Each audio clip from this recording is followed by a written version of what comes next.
berdoa ya. Semua siap. Berdoa duluan.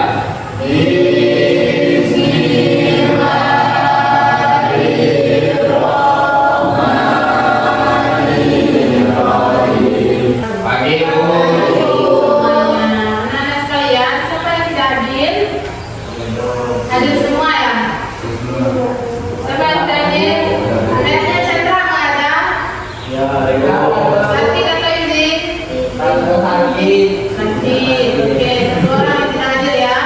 Anak-anak sekalian, sebelum kita melanjutkan pelajaran kita, ada baiknya kita membaca lagu wajib nasional terlebih dahulu, yaitu Garuda Pancasila. Ayo anak-anak sekalian, 1, 2, 3.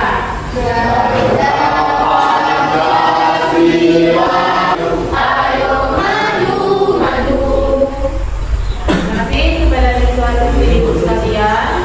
Baiklah, kita pada hari ini akan belajar yaitu materi tentang hari kiamat, yaitu semangat beribadah dengan hari itu materi kita pada hari ini.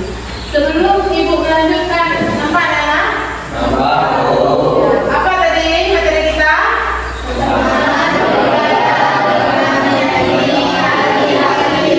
Ya, semangat beribadah dengan meyakini hari akhir, yaitu di kiamat. Sebelum kita lanjutkan pelajaran kita, ada baiknya ibu membacakan tujuan pembelajaran kita pada hari ini, yaitu siswa mampu memahami konsep hari akhir. Yang kedua, siswa dapat menghargai ciptaan Allah dan menyadari pentingnya beribadah. Dan yang ketiga, siswa menunjukkan sikap hormat dan kasih sayang terhadap ciptaan Allah Subhanahu wa Ta'ala. Baik anak-anak sekalian, di pelajaran kita, anak-anak, jika kita mendengarkan kata kiamat, tentu kita berpikir apa itu kiamat dan terus buktinya apa di dalam Al-Quran. Jadi timbul pertanyaan, iman kepada hari kiamat itu merupakan rukun iman berapa? Nanti kita akan jawab nanti kalau ibu melanjutkan. Apa itu hari kiamat? Kiamat menurut Al-Quran yaitu, silakan dibaca ayat bayu. Hari akhir menurut bahasa artinya hari pengisian itu. Dalam surat Al-Baqarah ayat 2. Surat 2 ayat 107 juga disebut hari pembalasan. Surat Al-Fatihah ayat 1-4. Adapun menurut istilah hari akhir adalah hari mulai akhirnya alam semesta beserta dalam isinya dan berakhirnya kehidupan semua makhluk Allah Subhanahu wa Ta'ala. Hari akhir yaitu hari penegak hukum Allah Subhanahu wa Ta'ala dan seadil-adilnya. Nah, itu ya. Jadi hari akhir menurut bahasa itu hari penghabisan, habis dunia ini. Itu namanya hari akhir. Itu istilah hari akhir adalah hari mulai hancurnya alam semesta beserta dengan isinya. Ya. Ini adalah konsep dari hari akhir. Hari akhir itu ada berapa nak? Apa saja? Ya, kiamat sugra itu kiamat apa?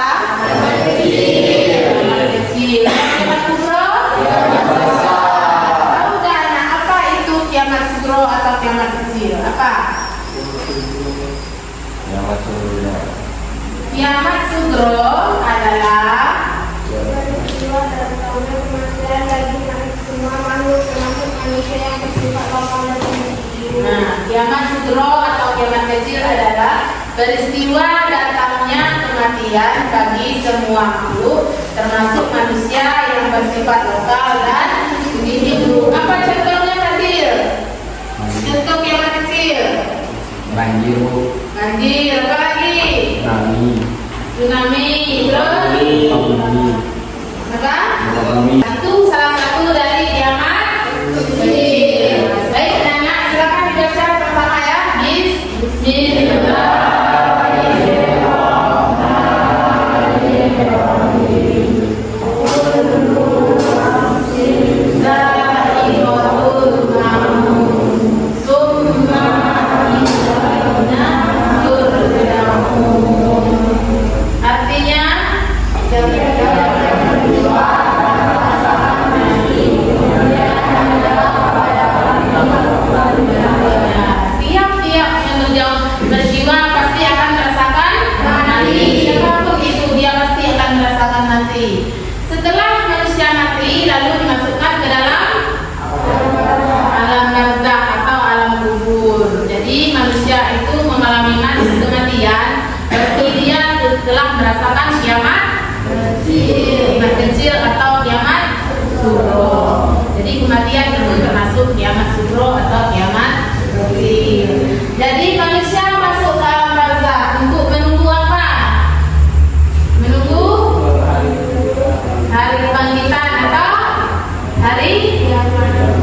kiamat besar.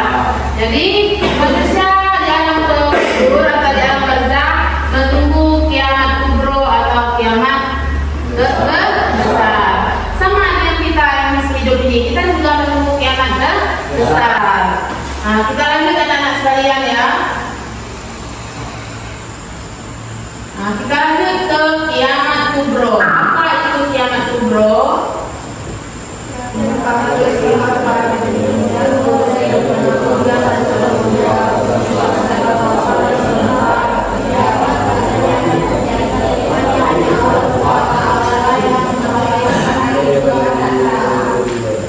Ya, jadi kalau berdiri Yasmin baca sampai akan datang sampai sebentar. Tegak. Kiamat kubra atau kiamat besar merupakan peristiwa berakhirnya seluruh kehidupan makhluk dan hancur leburnya alam semesta secara total dan serentak. Kiamat pasti akan terjadi, tapi hanya Allah Subhanahu wa Ta'ala yang mengetahui kapan hari itu akan datang. Ya, baik. Jadi kiamat kubro itu pasti akan terjadi. Siapa yang tahu yang mengetahuinya? Apakah kita mengetahui kapan kiamat kubro akan datang? Tidak, tentu tidak. Kiamat kubro itu akan datang hanya Allah lah yang tahu. Rukun iman berapa nak kiamat ini? 5. Bisa dibaca dari awal? Iman yang pertama, iman kepada Allah. 2, malaikat. 3, kepada kitab. 4, kepada Rasul. 5, kepada hari kiamat. 5, kepada Allah dan Rasul. Jadi iman kepada hari kiamat ini merupakan rukun iman yang kelima. Dan harus tahu ya. Kita lihat lagi videonya yang singkat ya.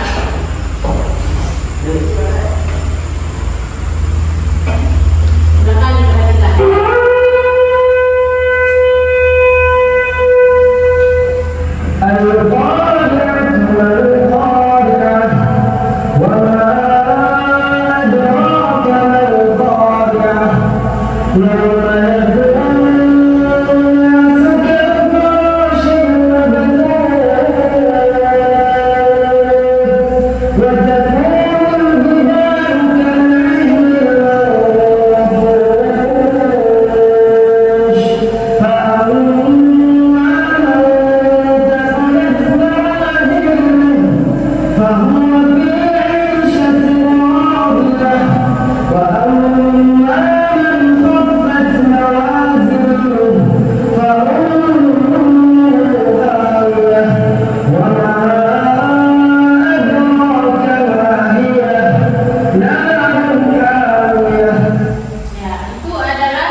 Al-Quran surat Al-Qari'ah ayat 4-5. Coba dibaca yang nomor satunya. Pada hari itu manusia seperti anak-anak yang bertebaran dan bulu-bulu seperti bulu-bulu yang dihabuk-habukkan. Quran surat Al-Qari'ah ayat 4-5. Seperti itulah gambaran ketika kita dihadapkan dengan kiamat besar, yaitu kiamat kubro. Jadi manusia itu seperti anak-anak yang bertebaran. Kita nggak tahu lagi kita kemana. Kita seperti tadi yang api di mana-mana, tsunami dari laut ke permukaannya. Jadi kemana kita akan pergi, semuanya kita akan hancur. Lagi yang kedua.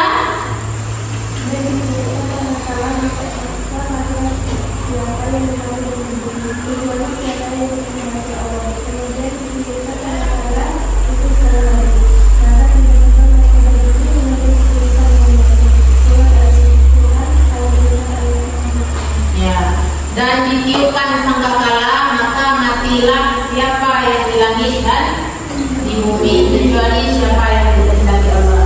Berarti tadi gambaran tentang penyimpan sangkakala. Setelah sangkakala ditiup maka hancurlah bumi ini. Juga kalian kan pernah menghafal Quran surah Al-Zalzalah. Ya, Al-Zalzalah itu juga menggambarkan tentang hari kiamat. Misalnya ketika bumi diguncangkan dengan guncangan yang dahsyat, maka bumi mengeluarkan isi beban-beban berat yang dikandungnya. Seperti tadilah gambarannya. Jadi bumi ini akan hancur dan diratakan. Setelah kita semuanya sudah rata, maka ditiupkan lagi sangkakala yang kedua. Gimana itu? Kalau bisa ditiupkan sangkakala kedua, apa yang terjadi? Siapa yang bisa? Ayo jawab. Ketika sangkakala yang kedua ini bagaimana lagi? Apa yang akan terjadi? Suaranya kuat sedikit. Nah, gimana? Nah, dibangkit lagi. Kalau sangkakala kedua dibangkitkan, maka kita akan bangkit lagi ke. Terus mau digiring kemana kita kalau sudah bangkit? Barulah kita masuk ke periode hari akhir, di mana kita akan di sana akan ditimbang amal kita.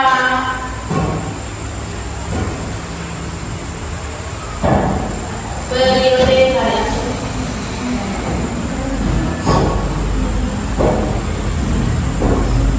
Ya, jadi kita setelah kita digiring kepada masyar, maka kita harus menempuh 8 periode. Apa saja periodenya? Yang pertama, yang membahas siapa itu?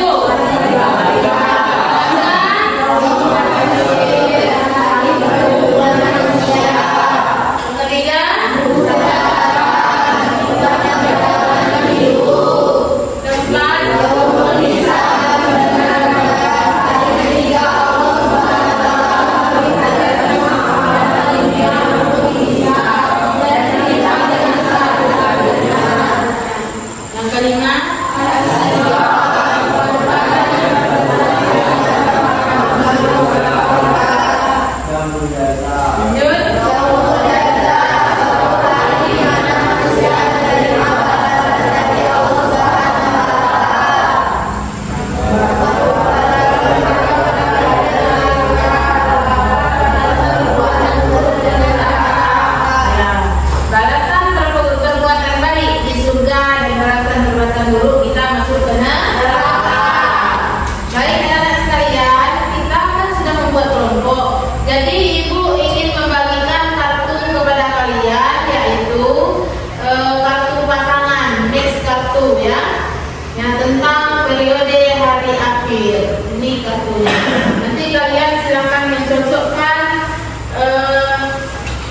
periodenya dan pengertiannya, ya. Periode dan pengertian. Ibu berikan periodenya mana kelompok 1?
adalah hari perhitungan amal baik dan amal buruk yang dilakukan manusia selama hidup di dunia. Pada yang mengisap anggota tubuh manusia akan menjadi saksi atas perbuatan yang selama di dunia. Ada pertanyaan? Silakan. Yang disampaikannya, boleh ditanya yang itu apa? Yang ditimbang itu apa? Boleh ditanyakan. Silakan bertanya, siswa. Anak-anak sekalian. Tunjuk tangan, saya ingin bertanya. Apa? Tunjuk tangan, ya. Kami bertanya, sama amal baik dan amal buruk kita itu pada kapan bisa dilakukan? Di mana? Ulang lagi pertanyaannya. Amal buruk kita lakukan di dunia ini kapan bisa ditimbang? Bisa. Ada kamu apa tadi? Ya, kita akan ditimbang. Baca ayat itu. Hari perhitungan amal baik dan amal buruk yang dilakukan manusia selama hidup di dunia. Pada yaumul hisab, anggota tubuh manusia akan menjadi saksi atas perbuatannya selama di dunia. Kesimpulannya, Bu. Kesimpulannya adalah bahwa di kiamat adalah hari yang diawali dengan pemusnahan alam semesta. Terus yang kedua, beriman kepada hari akhir akan menunjukkan tanggung jawab, yaitu merasa bahwa hidup di dunia ini hanya bersifat sementara saja. Kesimpulan yang nomor 3 yang diminta kepada Sheryl untuk menjelaskan kesimpulan yang nomor 3. Baca nomor 3 langsung dibacakan. Baik, assalamualaikum warahmatullahi wabarakatuh.